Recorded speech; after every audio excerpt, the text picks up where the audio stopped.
Hi everyone, K-Dot here.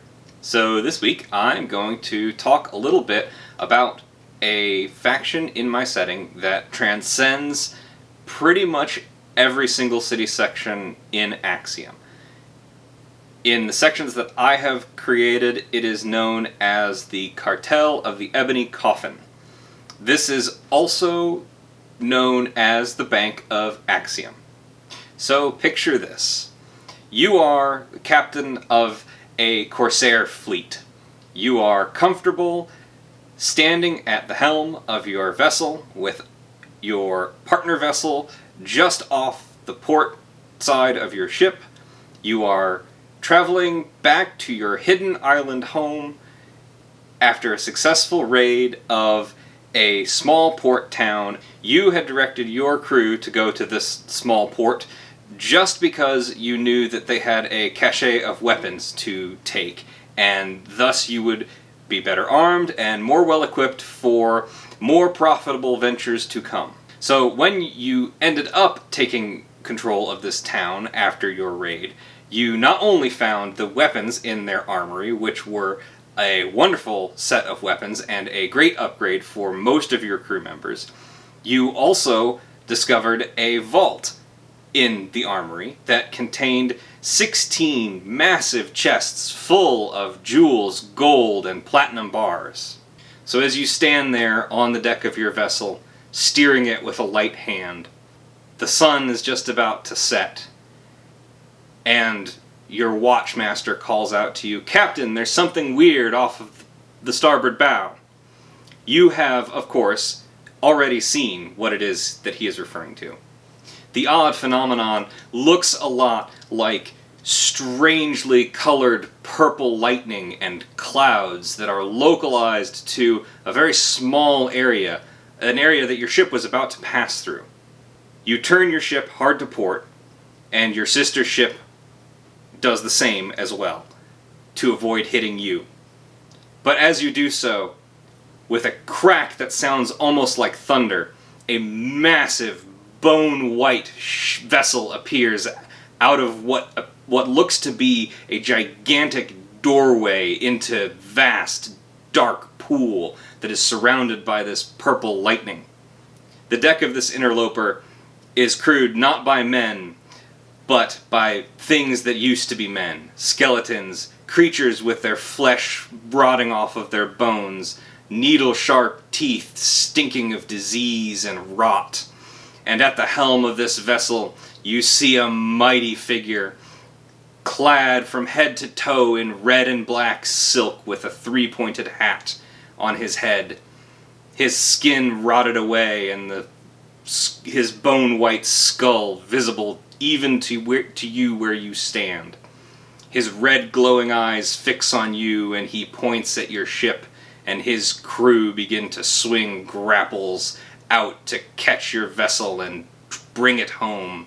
Within minutes, your crew is killed or captured, and you are brought before him on the deck of his horrifying vessel. And he stands above you and he says to you, "It is very unfortunate that you decided to raid our treasury on this day. The books must balance. And so, in payment for your crimes, we charge you with servitude."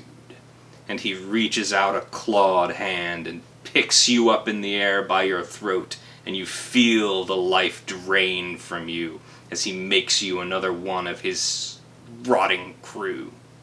This is the kind of an adventure hook that I would use if I were going to tell a story with the Cartel as the main antagonist, where a crew of ne'er-do-wells, or even not so ne'er-do-wells, even just clueless adventurers, accidentally take treasure that wasn't theirs to take, and now they are being hunted down by a group of undead with the capability of traveling between dimensions, hounding them wherever they go, finding them no matter what they do.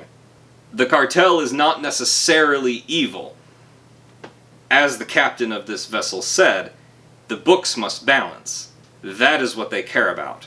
They do not care to create more of themselves, although that is inherently useful to something like a bank that always needs more security. The members of the cartel really only care about simple things in their unlife. Those things being continuing to make coin and serve their masters well, and making sure that their ledgers are constantly in the black. So how does this work? Well, really, it's the most powerful undead at the top that are the masters.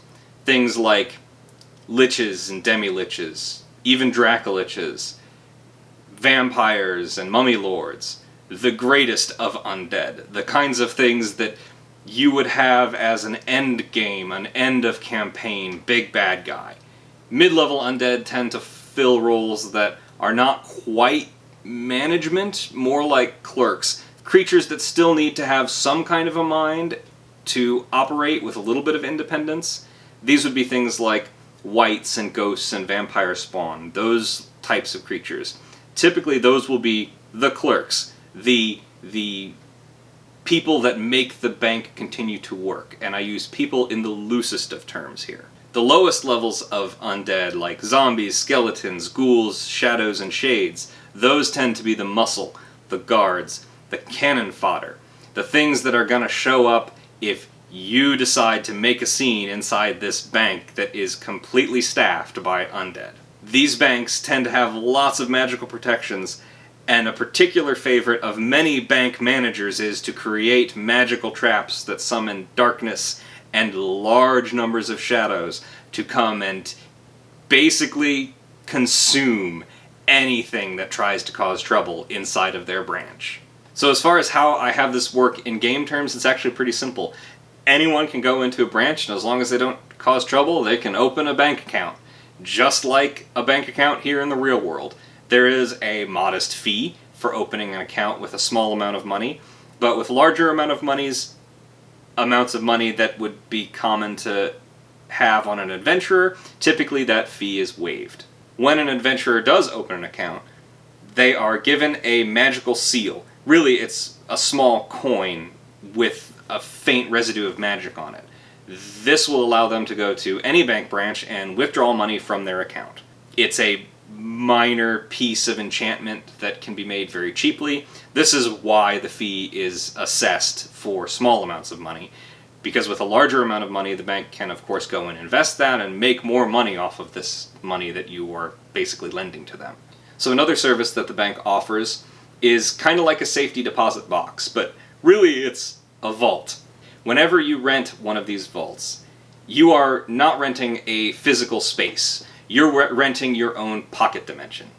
And much like a portable hole or a bag of holding, it is bigger on the inside. Because the vault is tied to a physical location, there doesn't tend to be a weight limit, but definitely a size limit. And the larger the vault that you decide to rent from the bank, the more stuff you can fit in it, the larger the vault is. These vaults are also keyed to some kind of a seal or a key card or a key coin or an amulet or something. It depends on the flavor of the bank that you're doing business with, really. And having this magical key lets you go to any other branch and open your vault from that branch. Another thing that the bank does for the city of Axiom is that it guarantees the money. And when I say guarantee the money, that means that they will test the purity of any actual coinage that comes in and give each coin a small stamp or seal to say, yes, this coin is actually worth 1 gold piece or 1 silver piece. And in some cases, they can even say, well, this coin is not pure enough for this particular value. So they will mark it as a different value. It's all like weights and measures type stuff that most D&D characters would never really care about.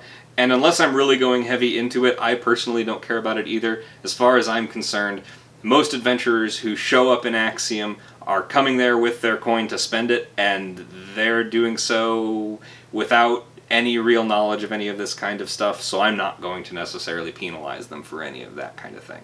Because the bank also functions as an assayer's guild of sorts, it is allowed to issue two other forms of currency.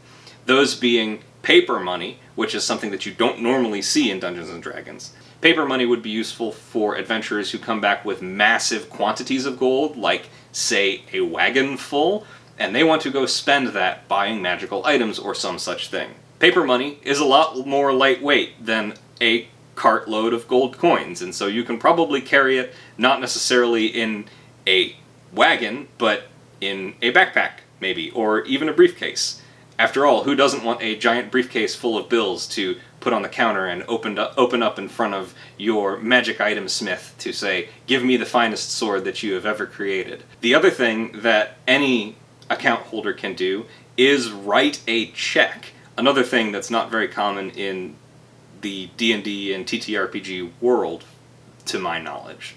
These checks would be written out, and then the seal for the account would be imprinted onto the piece of paper. And this would allow any person who had an account to say, yes, I am going to authorize a payment to this person from the bank. As long as that person is in Axiom or has access to one of the Cartel's bank branches, they can go and get that much money for the amount written on the check. This also means that stealing somebody's bank account seal can be a huge windfall.